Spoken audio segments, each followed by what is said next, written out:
আসসালামু আলাইকুম রহমতুল্লাহি ওয়াবারাকাতুহু বিসমিল্লাহির রহমানির রহিম। প্রিয় আপুরা, আজকে আবার আমি আপনাদের সামনে চলে আসলাম।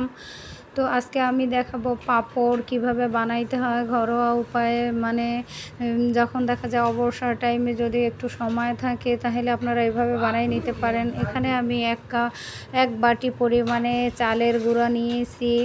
আর আর এখানে আমি নিয়েছি স্বাদ মতো একটু লবণ, হালকা পরিমাণে একটু বিট লবণ দেব। আর নিয়েছি আমি কালিজিরা। কেউ যদি কালিজিরা পছন্দ না করেন সেক্ষেত্রে না দিলেও হবে। আর এখানে আমি এখন চিলি ফ্লেক্স নেব। কেউ যদি চিলি ফ্লেক্স অল্প পরিমাণে দিতে চান তাহলে অল্প পরিমাণে ঝাল হবে। কেউ যদি একটু বেশি ঝাল পছন্দ করেন তাহলে বেশি একটু পরিমাণে দিবেন, যাতে বেশি ঝাল হয়। তো আজকে আমি এগুলো বানিয়ে দেখা যায় যে এখানে আমি এক বাটি পরিমাণে গুঁড়া নিয়েছি। এখানে আমি 8 বাটি পরিমাণে পানি দিব, দিয়ে তারপরে ভালোভাবে মানে নাড়তে থাকবো। একটা একেবারে ঘনও না আর হালকা একেবারে পাতলাও না, এরকম মিডিয়াম টাইপের একটা ব্যাটার তৈরি করব আমি। তো দেখা যায় যে এটা বানিয়ে যদি সাথে সাথেই রৌদ্রে দেওয়া হয় তাহলে সবচেয়ে বেশি ভালো হয়। আর যদি বানিয়ে কেউ চায় যে আমি এখন ফ্যানের বাতাসের নিচে রাখবো তারপরে সকালে রৌদ্রে দেবো, সেরকম করলেও হয়, কোনো সমস্যা নাই। তো আমি আজকে একটু বেশি পরিমাণেই ঝালটা দিয়েছি, যাতে অনেক ঝাল ঝাল লাগে এজন্য। তো এখানে আমার প্রায় গোলানো প্রায় হয়ে গেছে। এখন আমি এই চুলায় বসিয়ে তারপরে অনবরত আমি নাড়তে থাকবো। নেড়ে তারপরে একটা ব্যাটারের মতো তৈরি করব।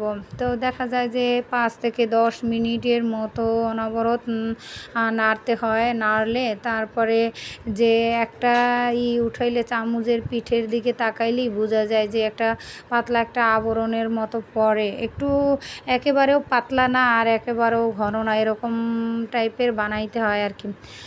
প্রিয় আপুরা এবং ভাইয়ারা, কেউ যদি আমার এই ভিডিওটা ফেসবুক পেজ থেকে দেখে থাকেন তাহলে অবশ্যই একটা ফলো দিবেন। আর কেউ যদি ইউটিউব চ্যানেল থেকে দেখে থাকেন অবশ্যই একটা সাবস্ক্রাইব করবেন। আপনারা অবশ্যই পাশে থাকবেন। আর পাশে থাকলে মানে আমি আমার উৎসাহ বাড়ে এই আর কি। তো বাচ্চারা অনেক দিন যাবতই বলতেছিল যে আম্মু একটু পাঁপড় বানাও, কারণ দেখা যায় কিনা পাঁপড় তো আপনারা যারা চোখে দেখছেন যে পাঁপড় কোথায় বানায় বা কীভাবে বানায় সেটা একবার দেখলে আর পাঁপড় আপনাদের খেতে মন চাইবে না। তো ঘরোয়া উপায়ে একটু কষ্টই হয় কিন্তু অল্প সময়ের মধ্যেই হয়ে যায়। তো আমার পুরো ব্যাটারটা এখন রেডি। এখন আমি একটা পাড়ির উপরে, একটা পলিথিনের উপরে প্রথমে খুব সুন্দর করে সেট করে তারপরে একেবারে অনবরত বাতাসে আমি হালকা একটু শুকিয়ে নিয়ে তারপরে রোদে দিয়ে ভালোভাবে শুকাবো। দেখা যায় যে ঢাকা শহরে যাদের ছাদ আছে কিংবা ব্যালকনি আছে তারা তাড়াতাড়ি রোদে শুকাইতে পারে। আবার অনেক সময় দেখা যায় অনেক ক্ষেত্রে অনেক বাসায় রোদটা পাওয়াটাই খুব টাফ। সেই ক্ষেত্রে আমি এখন রাতেই এটা বানাইয়ে রাখতেছি যে সকাল হলে আমি রোদ্রে দিব। তো আমি এখানে সবগুলোই নিয়ে নিয়েছি। 1 কাপ সুজিতে আমার প্রায় এখানে 100টার মতো হয়েছে। তো এখানে প্রায় শুকনো হয়ে গেছে, মচমচায় হয়েছে। দেখা যায় যে আমার এটা এখনও ভালো পরিমাণে শুকায় নাই। তো তারপরও বাচ্চারা খেতে চাচ্ছে। তো এই ক্ষেত্রে আমি কি করব, কয়েকটা ওদেরকে ভেজে দিচ্ছি। তো বাকিগুলো আমি আরেকটু শুকিয়ে তারপরে এয়ারটাইট বক্সে করে আমি রেখে দেব। তো এগুলো দেখা যায় যে অনেক দিনই রাখা যায়। কেউ যদি সংরক্ষণ করতে চান তো অনেক দিনই রেখে দিতে পারেন, কোনো সমস্যা নাই। একটু ভালোভাবে শুকিয়ে তারপরে রাখতে হবে এই আর কি।